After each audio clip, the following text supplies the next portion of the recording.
particularly those of you who've already bought the book, and encouraging those of you that haven't had the opportunity, those of you tuning in and wondering what the heck is this all about, just wrote a new book, picture book, children's book called Ben and Emma's Big Hit. And this book just literally came out 48 hours ago this week.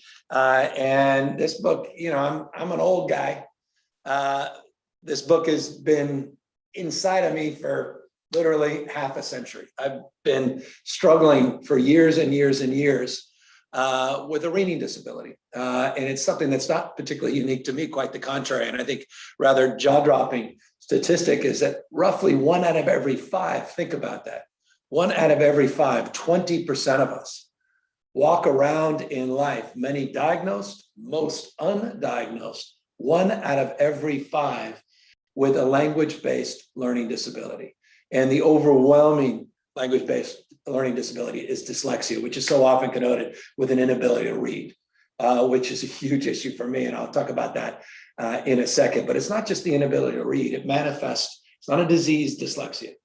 And it's neurological, and there's a lot of brain science been done on this and brain mapping that shows quite literally the brains are different than the brains of people like my sister, and we'll go into that in a moment as well. But that this dyslexic brain, those with language-based learning disabilities, they think differently, they process differently. It's not a visual issue. It's not like sort of the mythology that somehow you see all these letters backwards. We write letters backwards. I still can't spell. You asked me to spell, I literally was spelling the other day, dress for one of my kids, and I did it B-R-E-S-S. I looked at that, and it's literally exactly what I was doing. And I have evidence because I found all of these old reviews and analysis and screening materials that my mom left behind. She passed away about 18 years ago, and my sister had the original stack of all of my old screenings as a kid. That same word, those same words, the same struggles that I had as a very young child, I still have here today. And so I wanted to talk about this a little bit more because there's a lot of stigmatization. There's a lot of anxiety people have. A lot of parents, I'm a new parent. I've got 4 young kids, and the inspiration for this book, meaning the trigger for this book, was the fact that a couple of my kids are struggling a little bit, academically struggling with their reading. And as I'm reading to them, I'm starting to see the exact same signs that I had as a young kid, but with a different set of eyes. And I'll tell you, it's almost heartbreaking. I really mean it. And those of you as parents of people with learning differences, it's heartbreaking as a parent.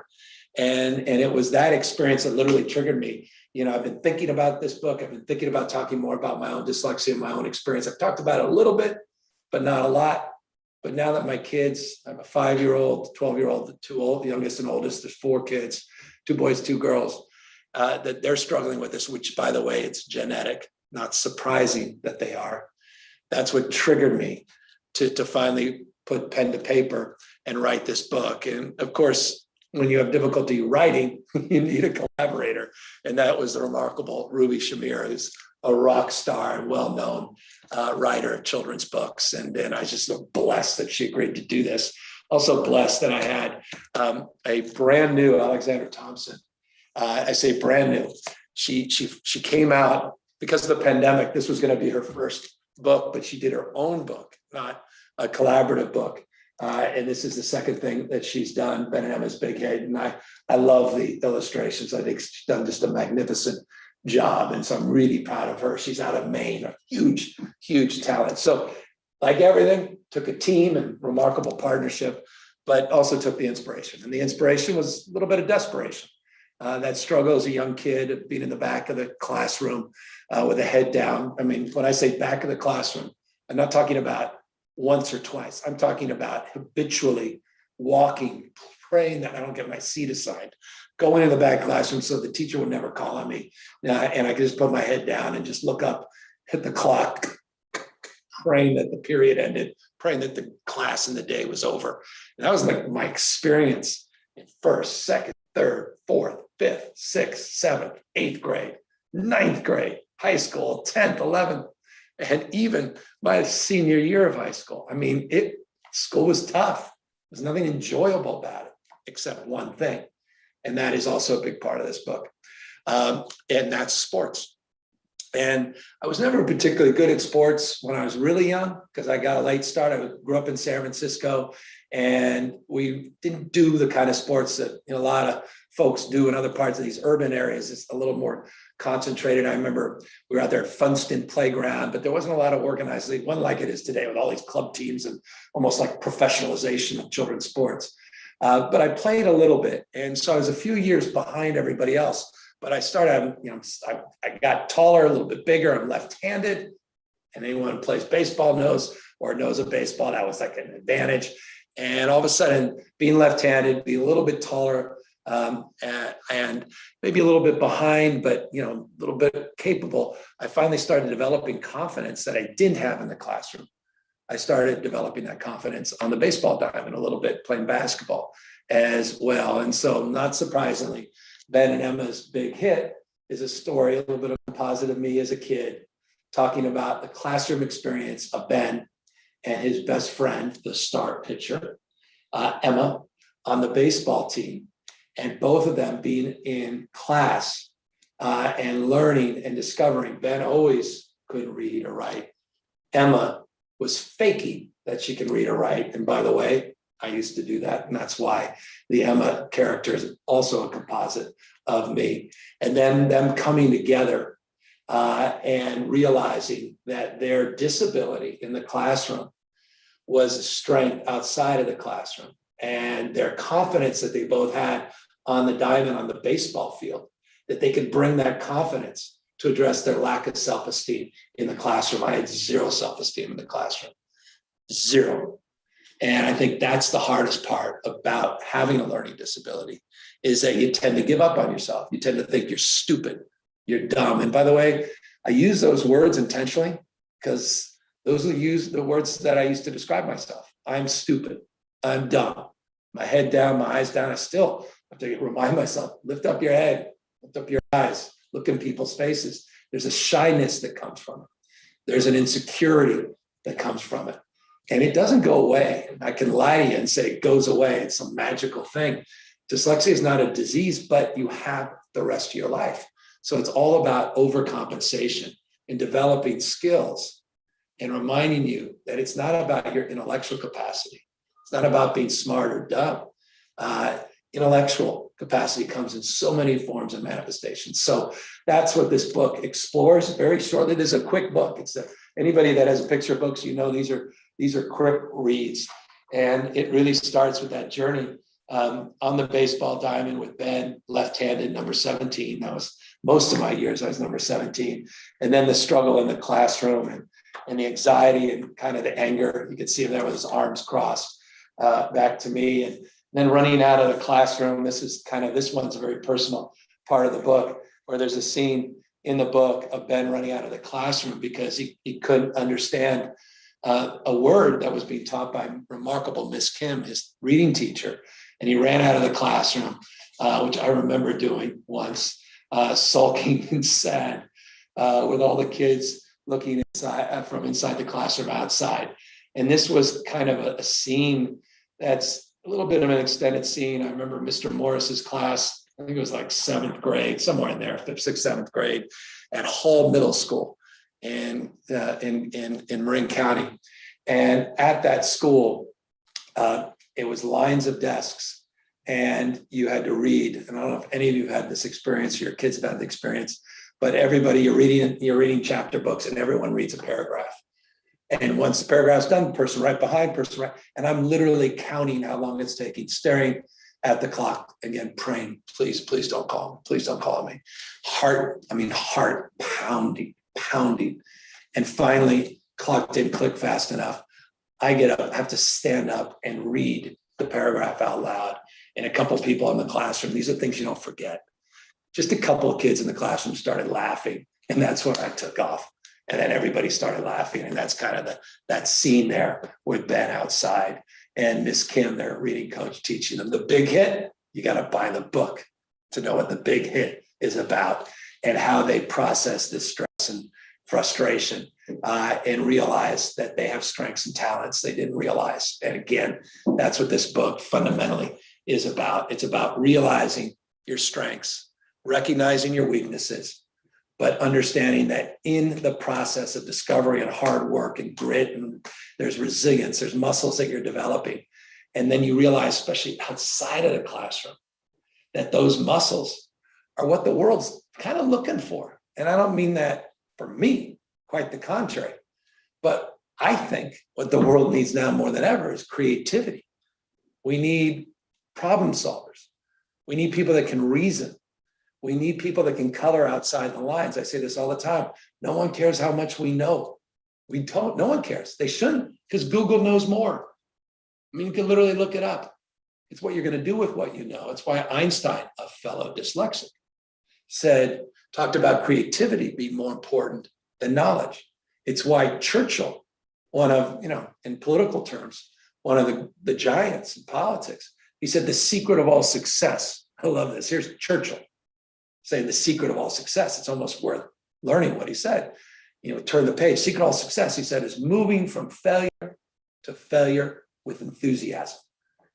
And for him to say that was interesting, because that's literally my entire life, failure to failure, mistake after mistake, can't spell. I mean, pop quizzes, standardized testing. Forget standardized testing.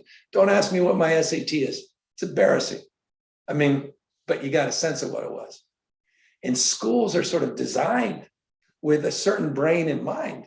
And when you don't have that brain, man, it's hard. And so I wanted to write this to destigmatize learning disabilities. I wanted to destigmatize dyslexia. And I wanted for those heartbroken parents to know it's going to be okay. Your kids are going to be okay, as long as you don't give up on them and you teach them not to give up on themselves. And so that's the journey. That's the inspiration. It's a lot of fun to bring this out in the world. It's also hard because it's a little vulnerable. I'm in politics. You're supposed to, be proper and, all the title and fancy, you don't get rewarded for mistakes in politics. But I will say this, if you don't make mistakes, you'll never do anything original. And I think we're living in a time where, we need to do things a little bit damn differently. And so I'm for originals. I'm for the folks, that write backwards. I'm for the folks that think a little differently, act a little differently. That's why I love Steven Spielberg, fellow dyslexic. Why I love the great comedic minds. Robin Williams used to go to the same high school I went to, Redwood High School, dyslexic. Richard Branson, one of my entrepreneurial heroes, dyslexic. I even found out one of our new California residents, Prince Harry, dyslexic. Tom Cruise, Will Smith, Whoopi Goldberg. You can go on. And it's interesting. Some of the people I admire the most, some of the more creative and entrepreneurial folks that are out there, some of the leaders, they all had this in common. And I think that's why, it's a sea of strength surrounded by a lot of anxiety. And so, again, forgive me for being long-winded, but I wanted to share this book, and also wanted to share with you a little bit of my passion and the purpose of this book signing, which is very cool. I love the world is changing. And a lot of you, by the way, I've been noticing the side of my eyes. You got to multitask, particularly when you're dyslexic, have written in with some questions, and I want to answer some of those questions. But a lot of you have bought the book, and I want you to know I'm going to sign these books, and you're going to get these books. And I also want to do my best. I'm going to try to personalize a few of these as well. And so that's kind of what it will look like. My signature on my second page of Ben and Emma's big hit. But I want to just, I'll scroll through. Let me get to the top of these. And thank you guys for, by the way, buying the book. Thanks for tuning in. And thanks for, sharing these questions as well. Here's just one. It says, what's the main theme? And by the way, this is Stacy. Hi, Stacy from Colorado. It says, what's the main theme you want young readers to take away from this book? Stacy, the main theme is you can overcome your liabilities, that it's okay to be different. It's okay not to be as smart as your brother or sister, or to be as smart as your classmates. And by the way, that was very real for me. My sister was the smart one. She's younger than me. She's got her homework done on time. School was so easy for her.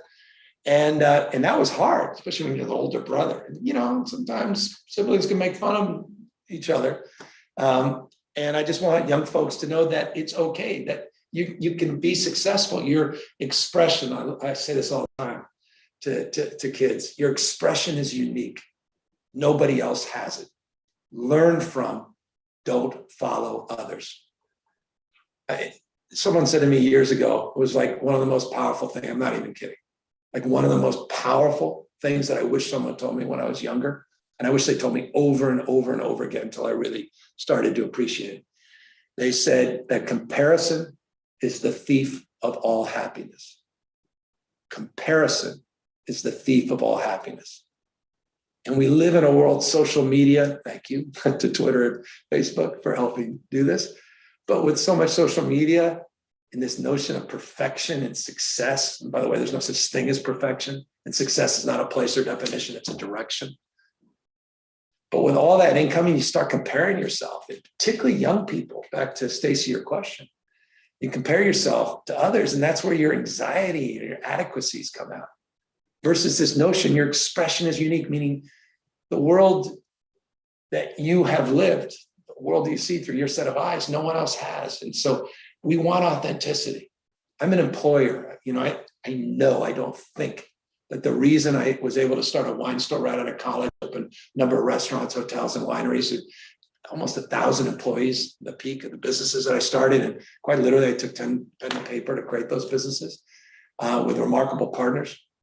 But those businesses were an expression of discovery. And that discovery would never have happened unless I had the experience of being dyslexic. So I became governor because of dyslexia. I've had any modest success as a business person because I'm dyslexic. And I want young folks to know sky's the damn limit.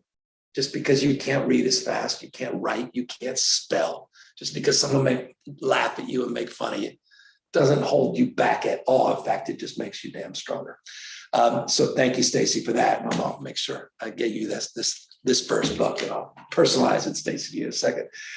Here's a question. It's Aaron. What would you like to say to young readers who have difficulty learning to read due to dyslexia? And thank you, Aaron. In North Dakota, I love this. I love it. It's the first two, Colorado and North Dakota. I just want to, basically, I'll just reinforce what I just said. I want them to know it's okay. It's okay. And know that your reading disability is your superpower. But again, the most important thing I want them to hear is don't give up. You just can't give up. I know that's like, you're a young kid, you're like, oh God, don't give me the no, don't give up story. But it's like, don't give up. Don't beat yourself up. It's okay. Like, it's okay. It's okay. And you know what? Some things will get better, some things won't. That's okay. You don't have to do everything like everybody else. In fact, you'll find out that's what people want. Employers want that. We want that in the world. We don't want everyone to be the same. And so I'm for celebrating differences, uniting around the things that bind us together. We need to talk about, that's just, forgive me, a little politics here. That's my only politics. This is about as post-partisan a book as it gets politically. But I do think we need to come back together. And that means focus on the things that unite us. We all want to be loved. We all need to be loved. And we all want to love. We all want to be respected. We all want to be connected. Those are universal things. And so celebrate interesting differences, unite around the things that bind us together. Who inspired, and this is from Jacob in San Jose, California. I'm a sign, I forgot, I got to keep signing this. This is Jacob in San Jose. He said, who inspired, where is it? Who inspired the plot line and characters in this book? Well, as I was saying, Jacob, and this is really, it's a composite. Ben being a little bit more like me, Emma, kind of a composite of me and other classmates. Miss Kim, specifically, the teacher, the reading coach, it's really, she's my teacher, great teachers I had, Tino Lovetso. Tino, thank you. Mr. Ng was a basketball coach / principal. I think he was everything. Phil Rourke, got another incredible. Now I'm remembering all these names, these incredible teachers that changed my life. But my mom, single mom, she was divorced, I think 20, I don't remember, like 22, 23, separated on her own, came from no money, no wealth. She was like the personification of just don't complain, don't explain. She worked 2-3 jobs. And when I say 2-3 jobs, I know people say that. I'm like, come on. She's literally a part-time waitress, a part-time bookkeeper, part-time real estate person. She just hustled, We bounced school to school because I was bouncing out of schools because of my learning disability, having a difficult time. And she just was grit and hard work. And she didn't give up on me. like so many. So thank you to all the moms out there, particularly. I love you dads, but come on, thank you to the moms. Talk about heroes, talk about superheroes. Can't say enough, especially in this pandemic. Oh my gosh, what moms have had to work through. So Jacob, inspired by, I hope you were inspired by your mom. Some of you don't have moms, God bless you. I had a foster brother, Suleiman, and so I appreciate that, broken families, we just have to be there for each other. And so I hope that's also part of, a little bit part of this book is not giving up on anybody, particularly those that are struggling. And final point, by the way, on this, I was lucky to get that support and to get that remedial education. And now I look at it, and my mom, we were like hustling. So I don't even know I should get the money for that back then. But a lot of people can't afford that, don't get that in public schools. We got to change that. We're working on that in California. But for so many, they're never diagnosed, they're never treated. And many of you may have dyslexia and not even know it. You may think you have it and you may be right. And sometimes that works out well, sometimes that doesn't. So you have to be honest, this is hard. This is not just superhero stuff and everything gets better. Mr. Governor, now author. It's funny, Tyler in Fresno. I love Fresno. I keep coming back to Fresno, Tyler. Fresno, California. Mayor, governor, now author. What's next in line for you? I don't know. This author stuff's kind of exciting, but it's a little alarming. It's a little new to me. I've just been lucky, man. I've been blessed. And I'll tell you, I'm here, as I said, because of dyslexia, but I'm also here because I've been willing to take some risks. Not be reckless, but risks. And my politics is a little different than a lot of people. It doesn't make it better. It's a little different. I kind of, I get out on my skis a little bit. And I think the reason I do, and we did it with marriage equality, I've done it on gun safety, environmental leadership work we're doing, and changing the way we produce, consume energy, the work we're doing on converting gas cars to electric cars, first in the country. I can bore you with a million things, including, some drug policy reform. Is I'm willing to do that because it's all I know how to do. Like, all I know how to do is try things and see if it works. And I feel like if it doesn't work, I'll learn something and I'll move on to the next thing. I'll be a little smarter, a little better in that process of discovery. I think we can do a little bit more of that. So whatever happens in the future, I hope I continue to have a beginner's mind. And that's really important. You don't know what you don't know. And it's about lifelong learning, discovery. And the minute you start learning, that's when you start, becoming stale. Some say stop learning and start dying. I kind of think that's true. And so who knows what's next. Let me sign, by the way, forgive me, I'm behind on signing some of these books. Here's the next question from Claire. For someone just starting out in college, and Claire in Virginia, thank you guys, everywhere in the country, including Virginia. So just starting out in college, again, I have a hard time reading. I'm sorry. By the way, I don't read speeches. I can't read speeches. I don't know how you're in politics and can't read speeches, but I've somehow gotten away with it so far. Don't tell anybody. The only speech I read is the one torture speech, and my staff is completely tortured by it. And I think the public is too, forgive me. And that's the teleprompter speech that I give every year, once a year, and that's the State of the State. I kind of feel like I have to for a State of the State. Can't just do it extemporaneously. And interestingly, I use open dyslexic font. That's how I discovered this open dyslexic font. And our book is in open dyslexic fonts. I think it's the first book ever published. Thank you, Penguin, for publishing this open dyslexic font. It kind of helps me. I don't want to oversell it, but it kind of helps me with reading. And so, again, a lot of this stuff is tough, but for someone just starting out in college that is interested in being in politics, I love this. Thank you, Claire. Running for office, what would be your advice? Wow, just starting in college, interested in being politics. I'm trying to think back when I was in college. By the way, I got into college, full disclosure. I'm like the last, usually people are like, I got into college because I was this or that, and my outstanding civic activities. I only got into college because of baseball. Literally, I was going to go to College of Marin in Marin County, a community college, which is awesome. 2/3 of all California college students. That's the first door to education experience, higher education. But I only got in because I was visited by a couple of baseball coaches and got into a 4-year college.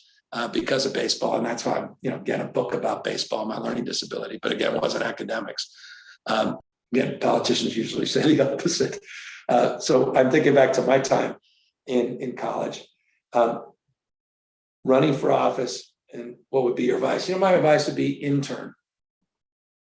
You can intellectualize politics, or you can experience it, God help us, on TV, on cable news. I mean, if nothing else, this last year and a half, we're so fried, we're so stressed.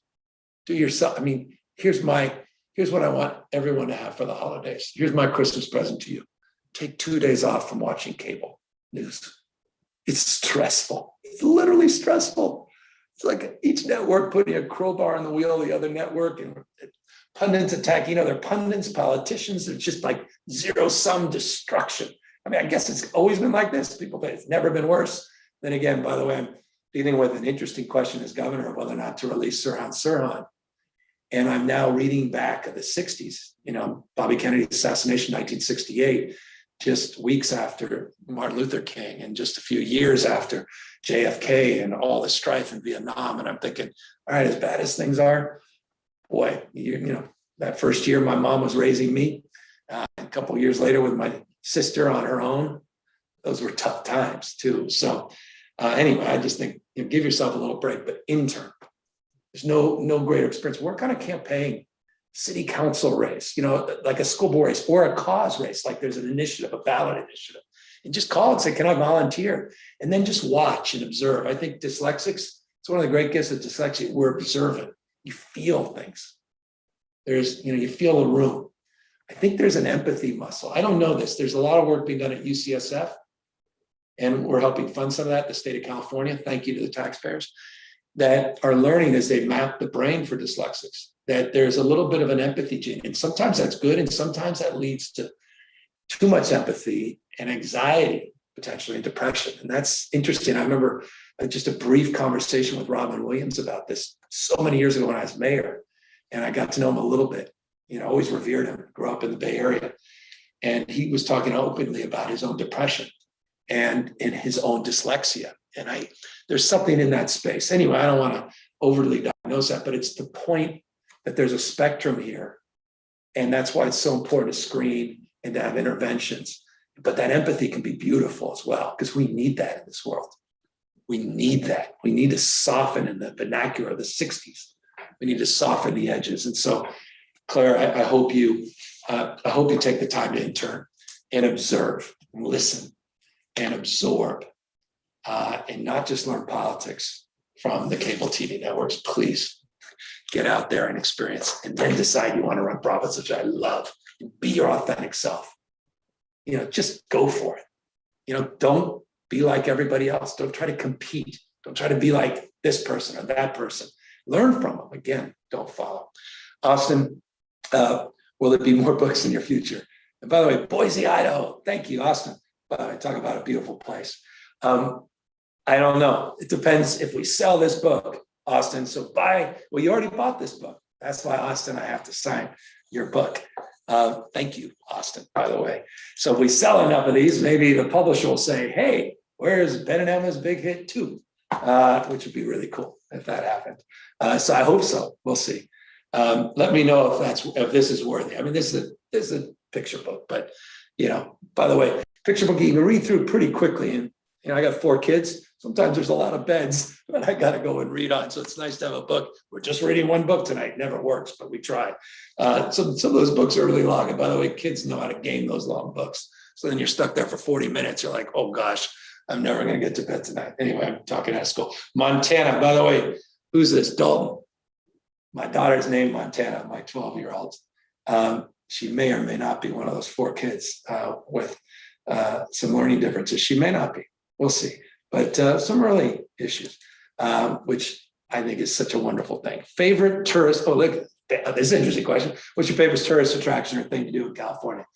Come on, man, California. You know what it is? The redwoods, the sequoias. Get up there on the north coast of California.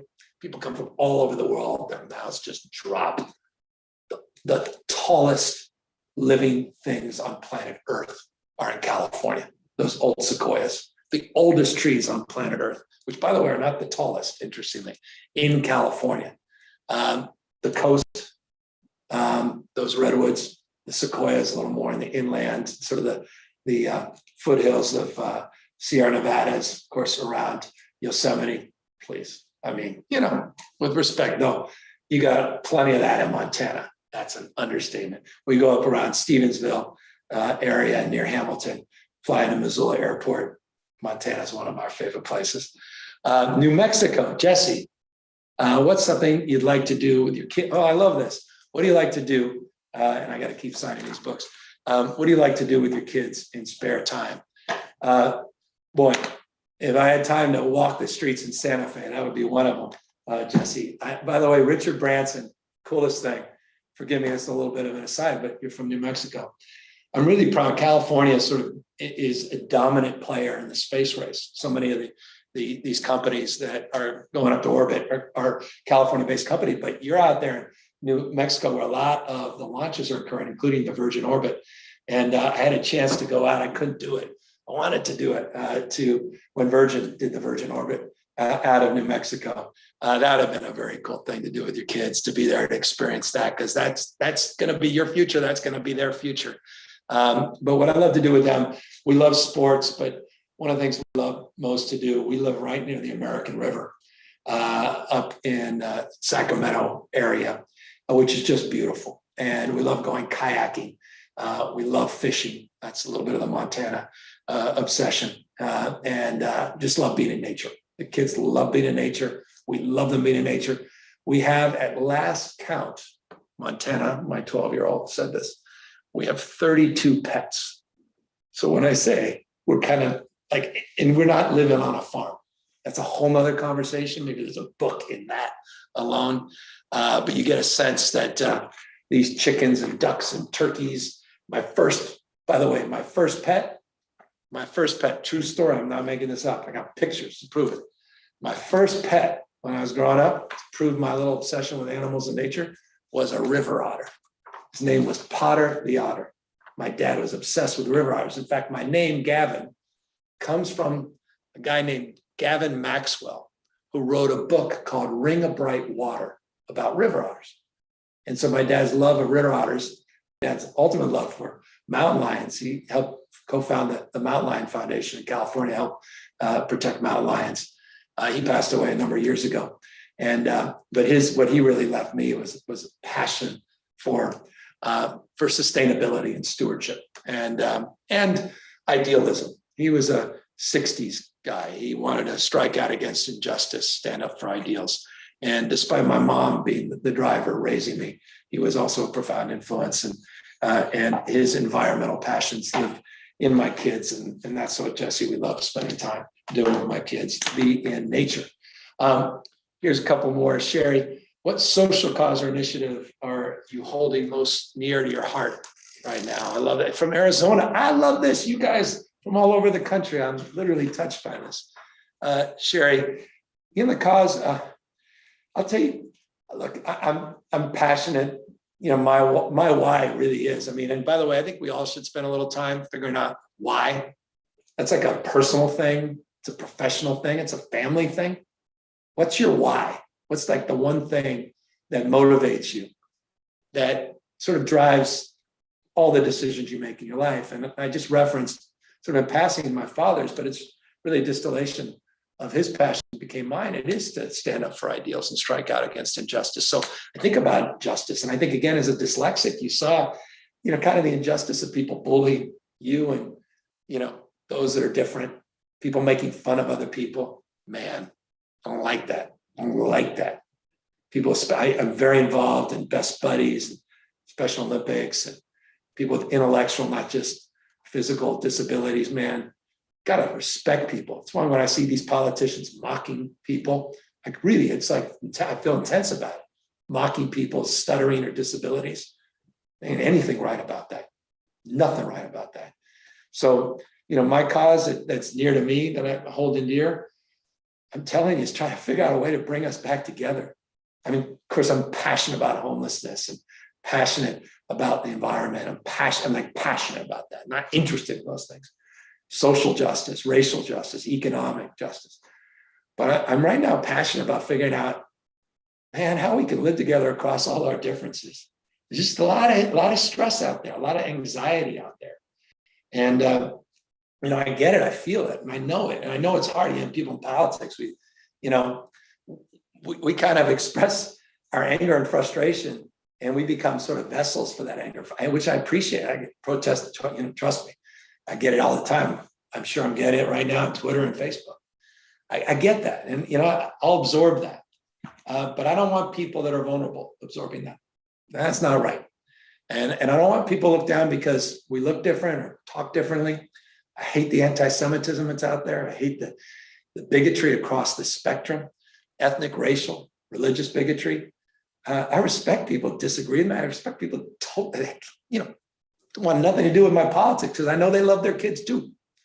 And I just think, that's my passion right now is, I'm a Democrat, but I didn't write this book for Democrats. I married into a Republican family. I love my father-in-law. I love his family.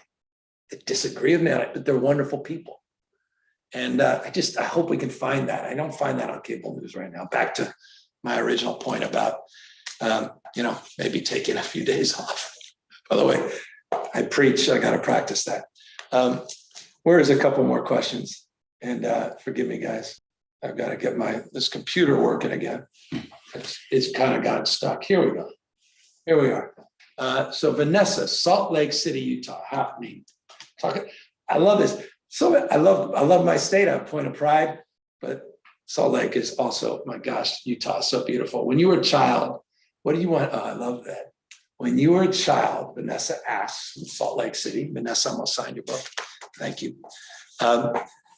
Says, what did you want to be when you grew up? You know what I want to be? True story. I like obsessed. I want to be an archaeologist. I think I got obsessed with Indiana Jones. Had the hat. Oh, I was like, I'm glad I can't find any photos of me. I kind of probably looked ridiculous, but I was inspired. I think one of the things about being dyslexic and having a learning disability like Ben and Emma is your imagination goes literally when you're supposed to be paying attention to the teacher and you daydreaming, or worse, when you're supposed to be reading for a book report and you read the entire book. I actually kind of remember reading, but there were other shapes that he didn't say, and I was completely daydreaming the entire time. But in that daydreaming is imagination, where I was living for most of my life. I wanted to be an archaeologist. I wanted adventures. I wanted to go pyramids in Egypt. I wanted to discover stuff. So my dad, when I visited him on weekends a little bit during the summer, he lived up in Placer County, one of the most conservative counties in California, but beautiful part of California. It's where gold was discovered in a small town called Dutch Flat. My youngest son is named Dutch.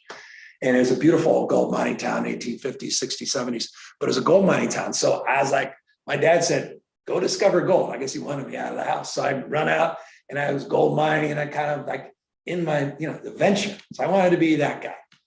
And maybe when I grow up, I'll still be that person, but I'm still discovering. Maybe I'm an archaeologist of different sorts. I don't know, sort of mining, I don't know, differences, opportunities. I don't know. I don't want to belabor it, but thank you, Vanessa. But I just, I think it was Picasso, a fellow dyslexic, said, we're all born artists.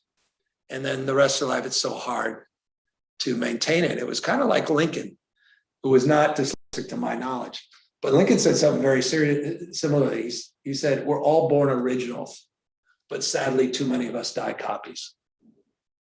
I remember years ago when I was really struck. I don't know if he's a political hero, but I learned a lot from Václav Havel.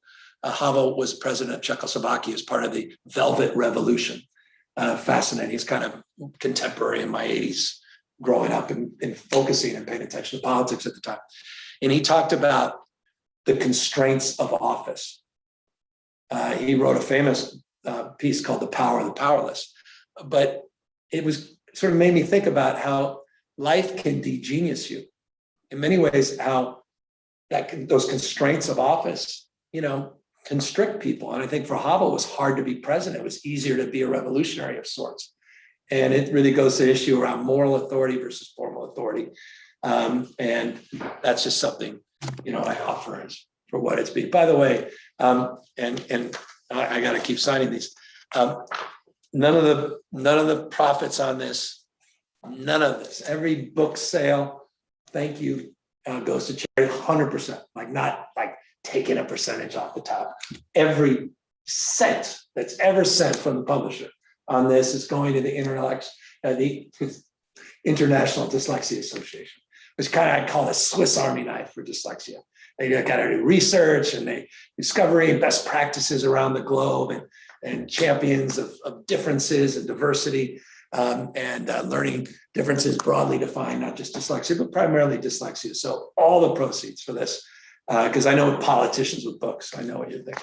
That's where it goes, and I'm really proud to have had their support in terms of just learning about myself, and learning about what I should be doing more as a public servant, but also now as an author, I'm happy to give back. I hope if we sell enough books. So thank you for buying books. By the way, any of you want to buy 5 books or more? And now I'm gonna sound like a salesman, but because this is a baseball theme, I would love to sign a baseball. Kind of like my fantasy dream. That was my backup to be a baseball player, by the way. It's not just an archaeologist. I want to be a baseball player, like professional baseball player. So I'll happily sign a baseball if anyone wants it or cares. Buy 5 books or more. And I hope I can sign a lot of baseballs. That would be really cool. Again, all the money goes to charity. And share the book, not just with kids that that have dyslexia. Share the book with parents that or family members that you may think have dyslexia as well, or are parents that are struggling with their own kids' learning differences. I hope this inspires and softens the edges of stress for the parents as well, or donate to the library, which would really be cool. That would be really awesome to see this book in the library. Maybe some of the serendipity in life, right? Those magical moments that change your life. Some kid comes across this, or a parent and gives it to a kid and makes them just feel a little bit better. And, it's what Tina Lovezzo did to me, man.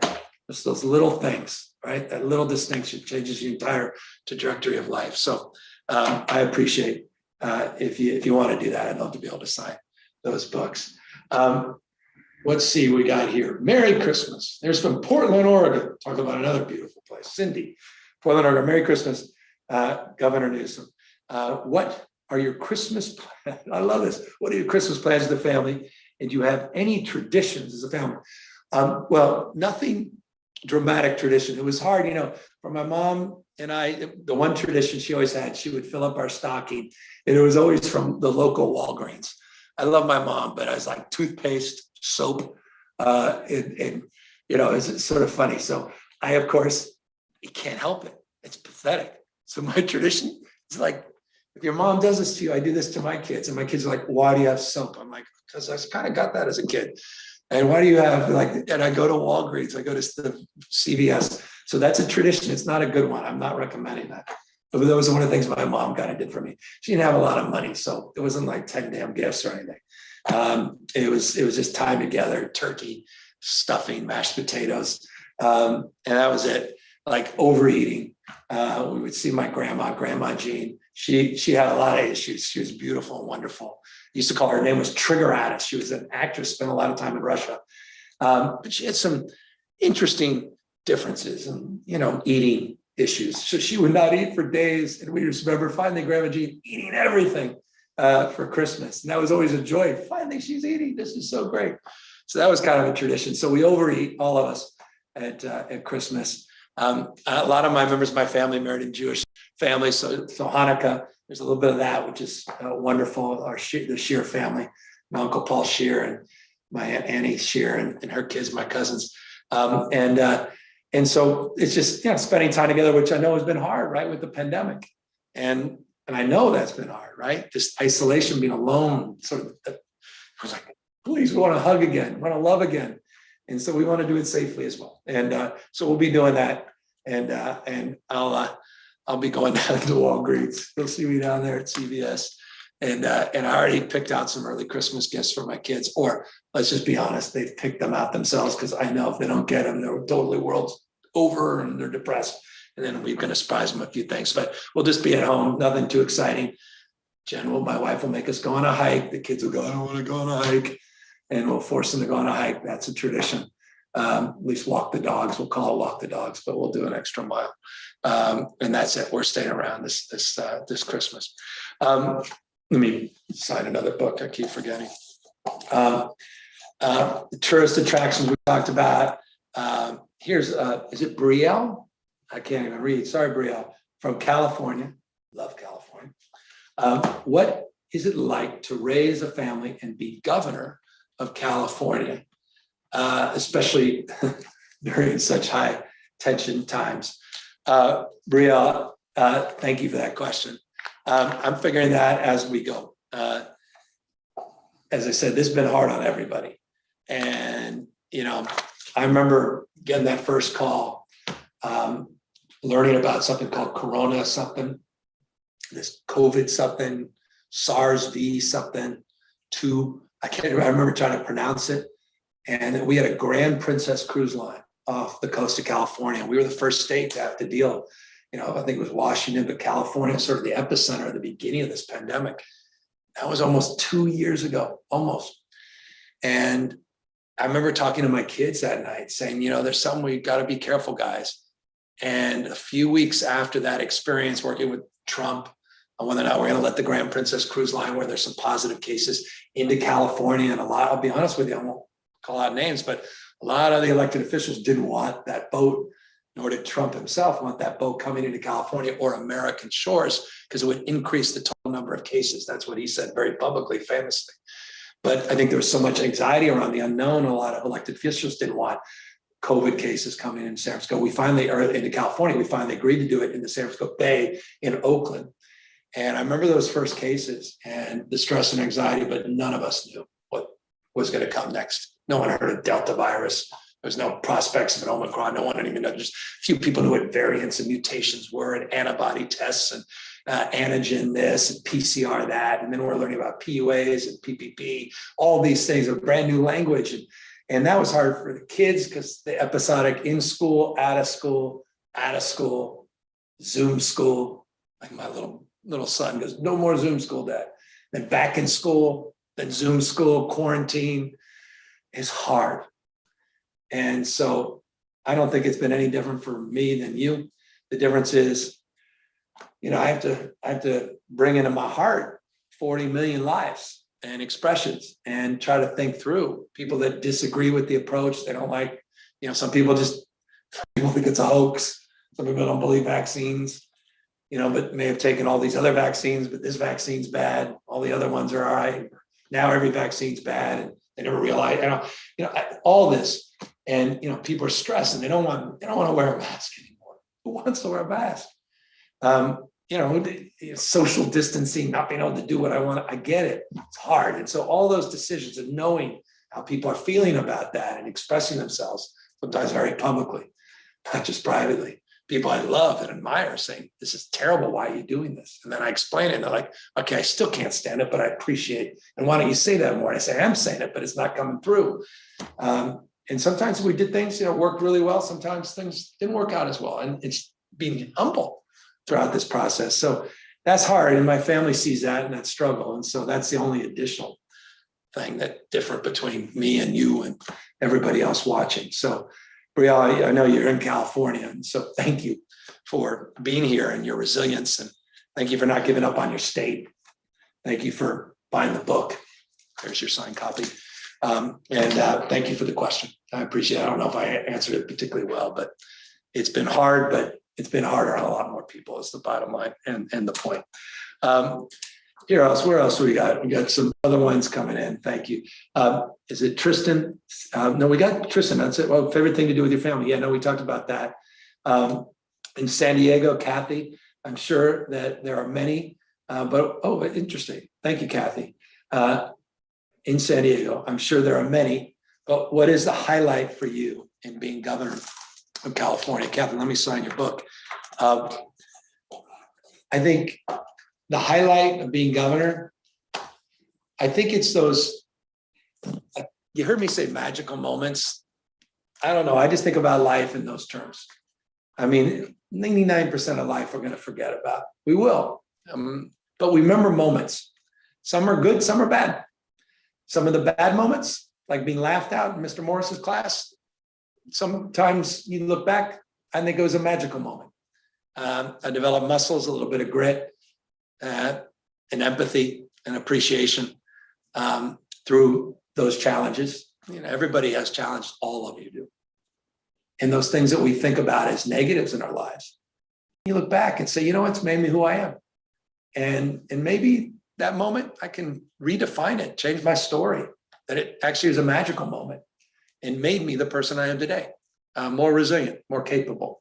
And so for me, those moments are defined in good expressions and bad expressions. Those moments, those highlights are defined by, I've had this a lot. I'm so blessed. God, am I blessed?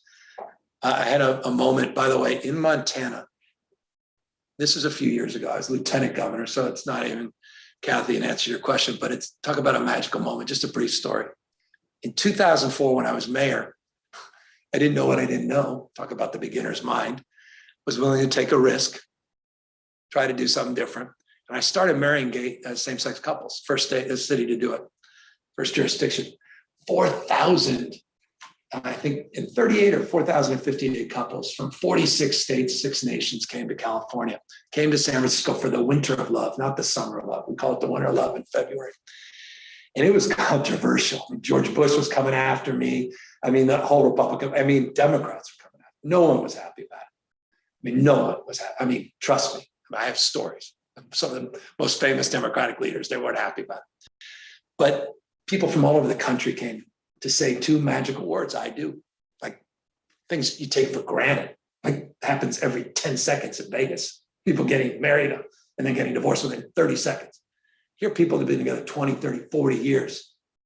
But because of their sexual orientation, because of who they are inherently, they were denied the ability to say, I love you by expressing it, by saying, I do. And we wanted to challenge that. And I honestly don't think that would happen, except for being dyslexic. I mean it. I know it's a weird thing to say. And I don't want, don't run with a headline on that, anybody on a blog. But again, it was a willingness to try new things. And so we had 4,036 couples. Over the years, I've had a lot of tough experiences about that. People just angry and furious. Furious. And there was a ballot issue, Prop 8 around it. But I also had experiences like this. I was in Montana, flew into Missoula. We were going out there with a family on vacation. And this guy sees me come off the plane, sits from San Francisco. I'm like, he goes, are you that mayor? You're that ex-mayor guy? He goes, I was lieutenant governor. He goes, I go, oh, and I'm like, I'm on vacation. I'm like, oh, here we go. And he comes up to me. I said, yes, sir. Yeah. Hi, Gavin. Didn't shake my head. Kind of shaky. And his wife's there. Wife comes up and he looks at me. He goes, I want to tell you something. I'm like, here, I'm used to it. Let's go. Let's get it out over the way. He goes, I was really angry with you when you did that marriage thing. And I said, I appreciate that, sir. He goes, then he cut me off. He goes, my son, he was one of the guys that got married. And he goes, I didn't really have a relationship with him. We were estranged. And he goes, for months after, I was really angry. But it was because of that experience and because it opened me up to the experience of having a son that was gay, and I wasn't prepared for that, that I just want to tell you, he came to me, and I literally get emotional about it now. He says, I just want to tell you, and he's tearing up like this. And he goes, I just want to thank you for bringing me back together with my son. And his wife starts hugging him, and I'm like crying, he's crying, and he moves away. Those are magical moments, man. That's what life should be about. And that's the why, standing up for ideal, striking out, from my perspective, the injustice of not being able to express your love and your faith and devotion to someone else. And so I say that to not impress you, but to impress upon you that life, man, it's life. All those wonderful and interesting things on this journey called life. A journey of Ben and Emma in their lives, fiction, nonfiction, all of that coming together in this book. And I just want to thank all of you I'm gonna try to get through all these books. I'm gonna sign up for all of you. I want to thank you all that bought the book.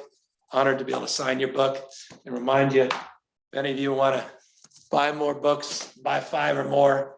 I'd love to be able to get that baseball to you. And if I ever see you, I mean this, dead serious. If I ever see you, please come on up, or we run into each other at CVS buying soap for our kids for Christmas. Say hello and, say what's ever on your mind. I would love to get to know you in person, but it's a real honor and privilege to be able to sign these books. And I hope you enjoy Ben and Emma's big hit. Take care, everybody.